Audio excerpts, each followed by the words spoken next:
Sir, ಈಗ seasonal crops ಅಂತ ಇದ್ದಾವೆ. ಅಂದರೆ ಮಳೆಗಾಲದಲ್ಲಿ ಬೆಳೆಯುವಂಥ ಬೆಳೆ, ಬೇಸಿಗೆಯಲ್ಲಿ ಬೆಳೆಯುವಂಥ ಬೆಳೆ. ನೀರಾವರಿ ಇದ್ದವರು ಅವಾಗ ಅವರು ಅಕಾಲಿಕವಾಗಿ ಯಾವ್ದು ಬೇಕಾದರೂ ಬೆಳೀತಾ ಇರ್ತಾರೆ. ಆದರೆ ಇದು ರೈತರಿಗೆ ಎಷ್ಟು ಮಟ್ಟಿಗೆ ಅನುಕೂಲ ಆಗುತ್ತೆ ಭೂಮಿಗೆ? ಅಂದರೆ ಈಗ ಭೂಮಿ ಒಂದು ಲೆಕ್ಕಾಚಾರದಲ್ಲಿ ಮಾರ್ಪಾಡಾಗಿರುತ್ತೆ. ಮಳೆಗಾಲ ಬಂದಾಗ ಬಿತ್ತನೆ ಮಾಡಿದಾಗ ಅದು ಫಲ ಕೊಡುತ್ತೆ. ಆದರೆ ಅಕಾಲಿಕವಾಗಿ ಸುಮ್ಮನೆ ಎಕ್ಸ್ಟ್ರಾ ನಾವು ಭೂಮಿ ಮೇಲೆ ಇಂಪೋಸ್ ಮಾಡಿದಾಗ ಎಕ್ಸ್ಟ್ರಾನ ಅವಾಗ ಭೂಮಿ ಹೇಗೆ ತಡ್ಕೊಳ್ಳುತ್ತೆ ಅಂತ ನೋಡಿ. ಭೂಮಿ ಫಲವತ್ತತೆಯನ್ನು ಒಂದು ವರ್ಷದಲ್ಲಿ ಜಾಸ್ತಿ ಮಾಡೋಕ್ಕಾಗಲ್ಲ. ಭೂಮಿನ ಹಾಳು ಮಾಡೋದಕ್ಕೆ ಒಂದು ವರ್ಷದಲ್ಲಿ ಹಾಳು ಮಾಡೋದಕ್ಕೆ ಆಗೋದಿಲ್ಲ. ನಿರಂತರವಾಗಿ ಹಾಳು ಮಾಡಬೇಕು, ಇಲ್ಲ ನಿರಂತರವಾಗಿ ಕಾಪಾಡಬೇಕು. ಹೌದೌದು, ಆಯ್ತಾ? ಏನಾದರೂ ಈ ಭೂಮಿನಲ್ಲಿ ಯಾವ್ದಾದ್ರು ಒಂದು ಏನೇ ಇದ್ರೂ ತಡ್ಕೊಳ್ಳೋ ಅಂಥ ಶಕ್ತಿ ಯಾವ್ದಕ್ಕಾರು ಇದ್ರೆ ಅದು ಭೂಮಿನೇ ಈ ಪ್ರಪಂಚದಲ್ಲಿ. ನಾವು ಎಷ್ಟೇ ವಿಷ ಕೊಟ್ರು ಸಹ ಅದು ನಮ್ಗೆ ಯಾವತ್ತೂ ವಿಷ ಕೊಡಕ್ಕೆ ರೆಡಿ ಇಲ್ಲ. ಯಾಕೆಂದ್ರೆ ಆ ವಿಷವನ್ನ ಕರಗಿಸುವ ಶಕ್ತಿ ಇರುವಂಥದ್ದೇ ಈ ಮಣ್ಣಿಗೆ. ಹಾಗಾಗಿ ನೀವು ಏನೇ ಎಕ್ಸಸ್ ಕೊಡಿ, ಭೂಮಿ ಎಷ್ಟು ಹಿಡ್ಕೋಬೇಕು, ಎಷ್ಟು ಕೊಡಬೇಕು ಅಷ್ಟು ಮಾತ್ರ ಕೊಡುತ್ತೆ. ಇನ್ನು ಎಕ್ಸಸ್ ಹಾಕಿದ್ದೆಲ್ಲ ಅದ್ರ ಹತ್ರನೇ ಇಟ್ಕೊಳ್ಳುತ್ತೆ. ಹಾಗಾಗಿ ನಾವು ಹೇಳೋದಿಷ್ಟೇ, ಸರಿಯಾದ ಪ್ರಮಾಣದಲ್ಲಿ ನಿರ್ದಿಷ್ಟ ಸಮಯದಲ್ಲಿ ನಾವು ಏನು ಬೇಸಾಯ ಕ್ರಮಗಳನ್ನ ಮಾಡಬೇಕು ಆ ಬೇಸಾಯ ಕ್ರಮಗಳನ್ನ ಮಾಡಿದ್ರೆ ಮಾತ್ರ ಸಾಕು, ಇನ್ನೇನು ಎಕ್ಸ್ಟ್ರಾ ಬೇಕಾಗಿಲ್ಲ. ಸೊ ಹಾಗಾಗಿ ಈಗ ಮುಂಗಾರು ಬರ್ತಾ ಇದೆ. ಸೊ ನೀವು ಯಾವುದೇ ಒಂದು ಬೆಳೆ ಆಯ್ಕೆ ಮಾಡ್ಕೋಬೇಕು ಅಂದರೆ ಆ ಒಂದು ಹವಾಮಾನ ಒಂದು ವಲಯಕ್ಕೆ ಸೀಮಿತವಾಗಿರುತ್ತೆ. ಹೌದು. ಮತ್ತು ನೀರಿನ ಅವೈಲಬಿಲಿಟಿ ಮೇಲೆ ಸೀಮಿತ ಆಗಿರುತ್ತೆ. ಎಲ್ಲಿ ಕಾಲುವೆ ನೀರಾವರಿ ಒಂದು ಫೆಸಿಲಿಟಿ ಇದೆಯೋ ಅಲ್ಲಿ ಕಬ್ಬು, ಭತ್ತ, ಮತ್ತೊಂದು ಮಗದೊಂದು ಅದನ್ನು ಬೆಳಿತಾರೆ. ಎಲ್ಲಿ ನಾವು ಮಳೆಯಾಶ್ರಿತವಾಗಿ ಬೆಳಿತಾರೋ ಅಲ್ಲಿ ಕಾಟನ್ ಹಾಕ್ತಾರೆ, ಮೇಜ್ ಹಾಕ್ತಾರೆ, ಹತ್ತಿ ಹಾಕ್ತಾರೆ, ಮತ್ತೆ ದ್ವಿದಳ ಧಾನ್ಯಗಳನ್ನ ಬೆಳೆಗಳನ್ನ ಹಾಕ್ತಾರೆ.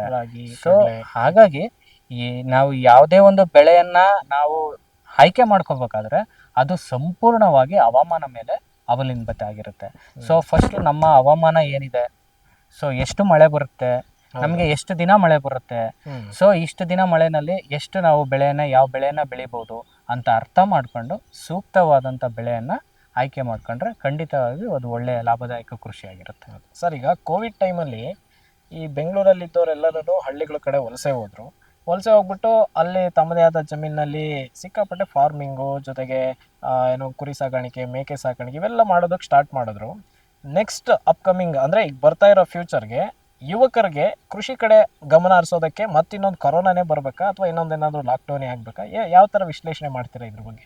ಇಲ್ಲಿ ಏನಾಗಿದೆ ಇವತ್ತಿನ ಪ್ರಪಂಚದಲ್ಲಿ ಅಂದರೆ ಕೃಷಿ ಆಧಾರಿತ ಕೈಗಾರಿಕಾ ಒಂದು ಇಲ್ಲ.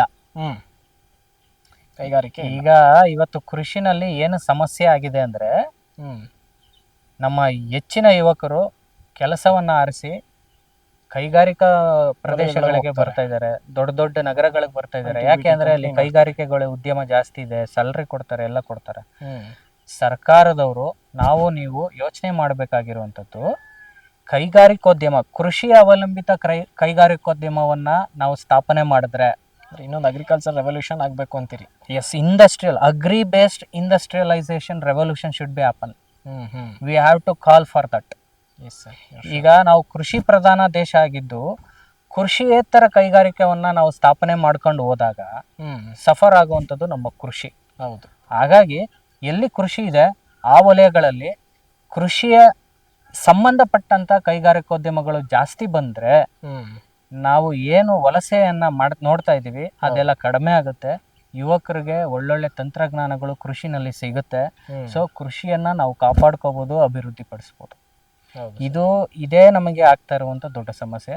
Right now I wish to call to establish agri based industrialisation in the rural areas. ಹೌದು, ಹಳ್ಳಿಗಳ ಕಡೆ ಆಗಬೇಕು ಕ್ರಾಂತಿ ಆಗಬೇಕಿರೋದು ಹಳ್ಳಿಗಳಲ್ಲಿ. ಕೈಗಾರಿಕೋದ್ಯಮದ ಕೃಷಿ ಆಧಾರಿತ ಕೈಗಾರಿಕೋದ್ಯಮ ಆಗಬೇಕಿರೋದು ಹಳ್ಳಿಗಳಲ್ಲಿ, ಸ್ಥಾಪನೆ ಆಗಬೇಕಿರೋದು ಹಳ್ಳಿಗಳಲ್ಲಿ. ಹೌದು.